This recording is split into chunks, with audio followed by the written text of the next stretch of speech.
Famo, good evening. This not we talk news for today, Saturday, the 9th November 2024, with me, Emmanuel Mohammed Kamara. But first, make we go for the headlines them. The Anti-Corruption Commission don't indict and charge go court Ecobank Salon Limited. President Bio don't reaffirm a commitment for succeed by the Fit Salon initiative. This not the headline them. Now for the full news with in detail. The Anti-Corruption Commission ACC don't indict and self-charge go court Ecobank Salon Limited for where them fail for report suspicious transactions where they contrary to the anti-corruption, anti-money laundering and combating or financing of terrorism act of 2024. His Excellency President Julius Maada Bio don reaffirm the Fit Salon initiative program na the World Without Hunger conference na Ethiopia. Also he talk about the strategic approach wey dem dey take for boost agriculture, build food resilience system and self-achieve food security na the country. He continue say a government dey introduce the first biometric farmers registry for allocate resources, more efficiently and sef make impact from the policy decision wey go benefit the farmers dem. Make we go for the tori. In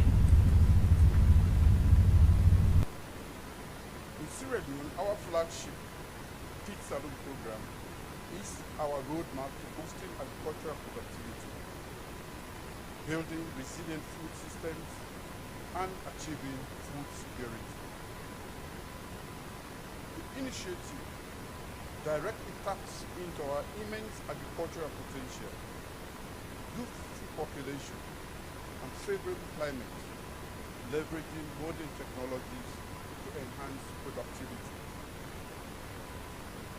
Through strong collaboration with the private sector, development partners, our approach focuses on targeted policies that boost farm-level productivity while creating opportunities for innovation and private sector investments. Some of our successful strategies to drive sustainable growth in Sierra Leone are: 1. Adopting a whole of government approach that is bringing together all relevant ministers and ministries to address food systems bottlenecks. 2. Implementing targeted policies to reduce food imports and make the sector more competitive for our farmers. 3. Promoting Sierra Leone as a viable agro-investment destination, forging strategic relationships and mobilizing over $1 billion in resources to develop our rice agro-industrial cluster to achieve rice self-sufficiency. Additionally, our school feeding program has proven to be an essential intervention in addressing hunger and malnutrition among school children. This program has significantly increased school attendance and retention and enhanced academic performance by ensuring that over 500,000 students have access to nutritious meals during academic year. We are also investing in research to develop the best yielding climate resilient crop varieties for our diverse ecologies, especially by capacitating the Sierra Leone Agricultural Research Institute. Furthermore, our government is developing the country's first ever biometric national farmers registry to allocate resources more efficiently and make more informed policy decisions that will benefit our farmers. Lastly, our Feed Salon program strongly emphasizes empowering women who represent more than 70% of the agricultural labor force, from cultivation to processing and marketing. We do this by creating economic opportunities for our women and by enhancing local processing along the value chain. This commitment to gender equality and empowerment is a cornerstone of our effort to achieve food security in Sierra Leone. Ladies and gentlemen, it is clear that solving the complex problem of hunger and malnutrition requires global collaboration, as I've already been alluded to. Why taking proactive steps at the national level? We are equally leveraging global strategic partnerships. At COP28, Sierra Leone, Brazil, Norway, Rwanda, and Cambodia launched the Alliance of Champions for Food Systems Transformation, a new strategic coalition of ambitious countries determined to act urgently together. This initiative makes acting on food systems a political priority. Members commit to delivering universal access to affordable, nutritious, sustainable diets, aiming to accelerate major progress this decade. Your Excellencies, As we know, Africa's population is growing and is projected to rise to about 2.4 billion by 2050, and 2 in every 5 children in the world will be born in Africa. This underscores the pressing need for us to work together urgently to find sustainable solutions to the continent's raging food insecurity. We stand at a critical juncture, and our collective actions as governments, international organizations, academia, civil society, and the private sector will determine the future of food security and sovereignty in Africa and the world at large. The fact that more than 800 million people remain hungry highlights the significant challenge we face in meeting the Sustainable Development Goal of zero hunger by 2030. While achieving a zero hunger world is undeniably an uphill task, it is not impossible. It is important to know that not all is gloom. As Ethiopia's success in achieving food sufficiency offers a beacon of hope and optimism. Ethiopia's ability to achieve food self-sufficiency through targeted technological intervention, institutional strengthening, and a supportive policy environment is a great example of what can be achieved when a confluence of strategic actions occur together. With visionary leadership and strong political will, we can harness Africa's vast arable lands and its demographic dividend to achieve our food security goals. The chairman for Public Service Commission, Kalilo Oba, don say any country where the public service no dey function well, the country no dey get effective service delivery. Na that make the commission dey try for do reforms dem. He talk this inside the weekly government press briefing this past Tuesday.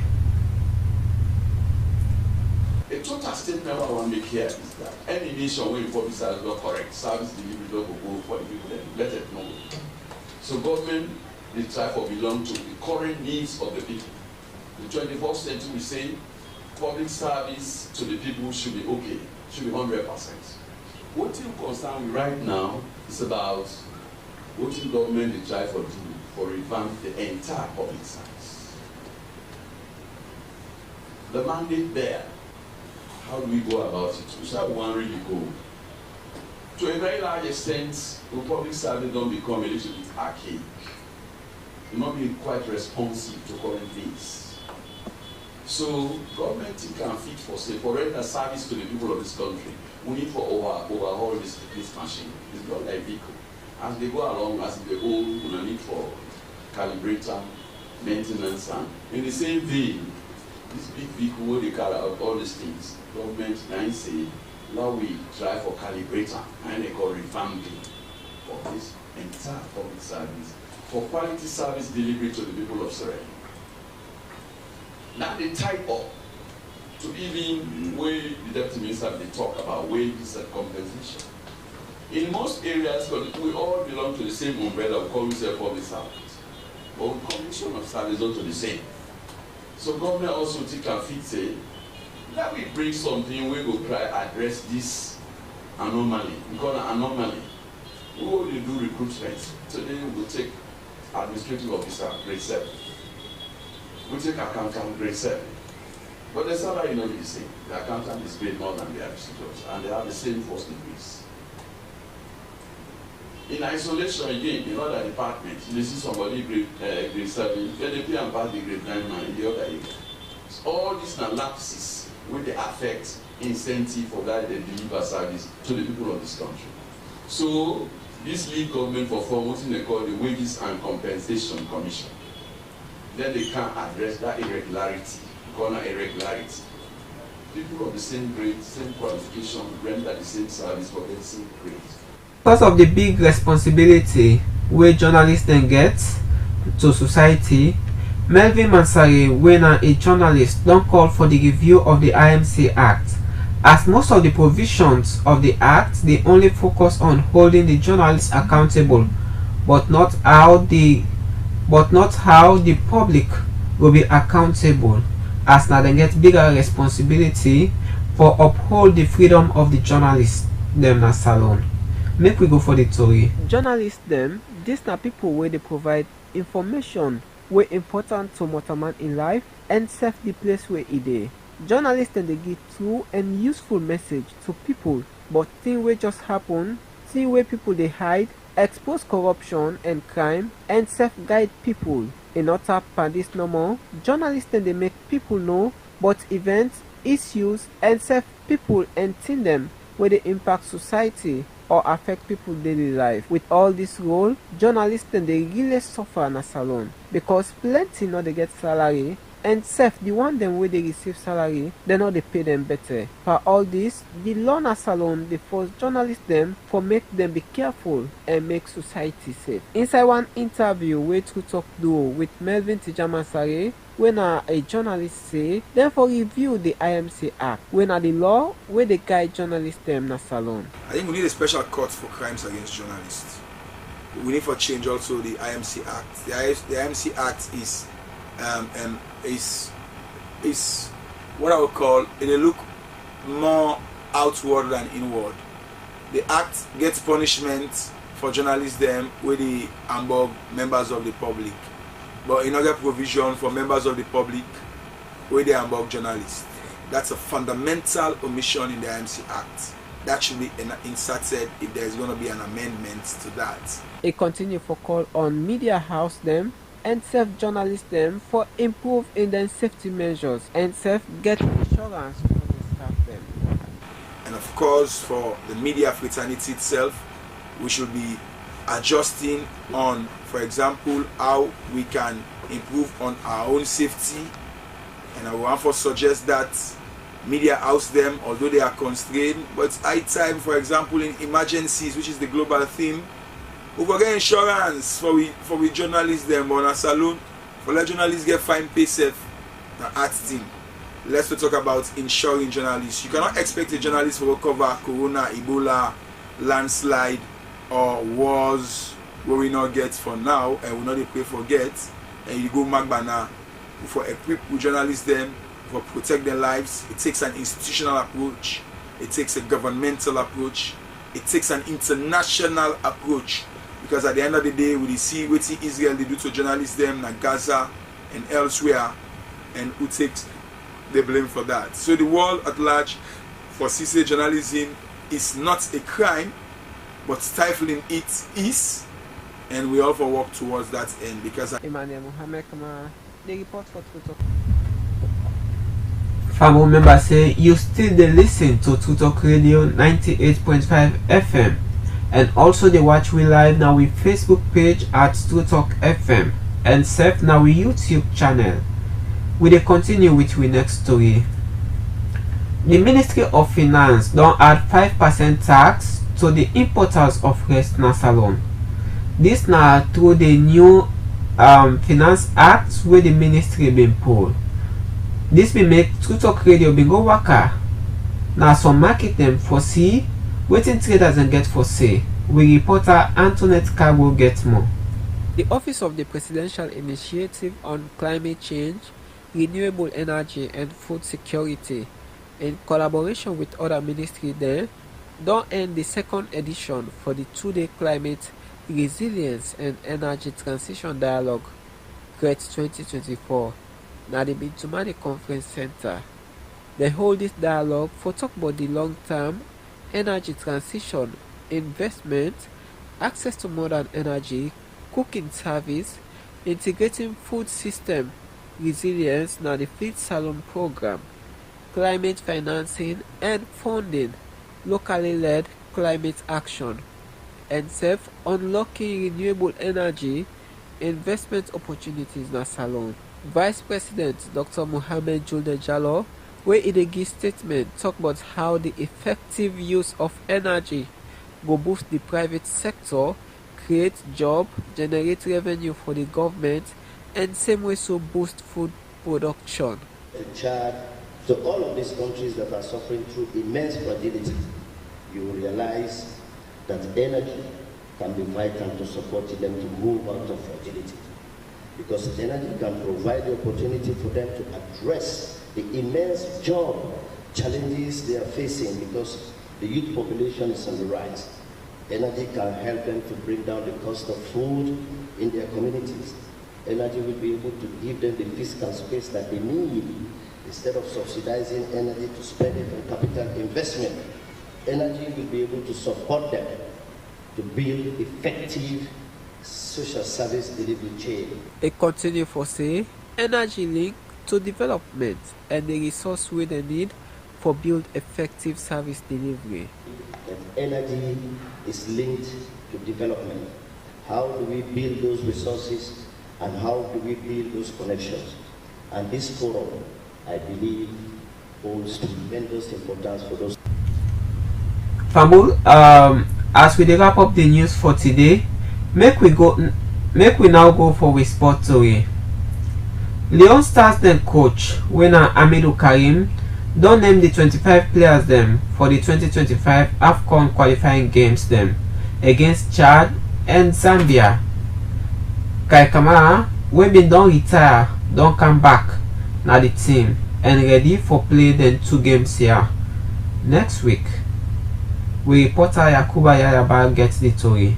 The Salone head coach and former player wey be don play for Salone national team before, winner coach Amidou Karim, don announce the player the names them we get for play against Chad and Zambia for the last 2 games them we don left for qualify. This na the names them. For the goalkeeping side, we get Mohamed N. Kamara, we then can call Fabianski, Isaac Koka and Francis Koroma. This na the goalkeepers them. For the defense we get Steven Korka, Abdul Jaju Kabia, Emmanuel Samadia, Nathaniel Jallo, Yemi Dunia and Saliu Tarawali. And for the midfield we get na the list Alusain Koroma, Ibrahim Toure, Tyrese Fona, Ibrahim Silla, Abu Dumbuya, Mustafa Bundu, Rodney Michael and Suleiman Kaikai. For the attack we get na the list Amadou Bakayoko, we now will be hero for the last game against Ivory Coast. We also get Joshua Koroma, Augustus Kagbo, Moses Toure, Ali Conte, Issa Kalon, Alhaji Kamara and the Salone legend and all-time goal scorer winner Kai Kamara. Now all this we get na the list we make na coach Amidou Karim in squad. And inside one interview we to talk reporter do with Mr. Eric Fomba, winner in na the head of media na the NSC National Sports Authority been get for give in opinion and waiting make some of the players them not make na the squad. This is a very good squad. A very good squad. The last matches we play, we almost will get some factors. Augustus Cabo, one of the key players, we pick injury, a few other things then. We also know say Indolo self doing the training self pick injury not be meet up. But this other squad we don't call Augustus is back. Yes, Indolo able day. We're going to still recover it. Alassane will come. He's not able to recover it. But we don't get Joshua. We don't come back from the injury, and we don't see the long absentees with Kai Kamara. He said don't come back. So yes, it's a very good squad. We hope say them they will deliver for the people of this country. And he also talked about waiting the National Sport Authority when our NSC don't do for support the national team for qualify by the last 2 games they we don't left. We don't receive the budgets from the Sierra Leone Football Association as it always be. We don't review the budgets, we don't process them, send them to the Minister of Sports, sign them, we don't take them to the Ministry of Finance, and we wait for we get disbursement for collect the money, so that we will spend them accordingly. For True Talk Sports News, Mina Yaguba Yayaba, the report. As Salone they prepare for the games here, Salone legend and veteran Kai Ansu Kamara self done ready for comeback after he be done retire for play for the Salone national team. Make we go for the tori. Salon legend and all-time goal scorer Kai Ansu Kamara, wey dey play for LAFC na the America Major League Soccer, and when na the second highest goal scorer na the Major League Soccer, they don retire for the Salon national team for the past 2 years 7 months ago. But according to source dem, the 40-year-old veteran don ready for comot out of retirement for help the national team for qualify for the African Cup of Nations wey get for play na Morocco.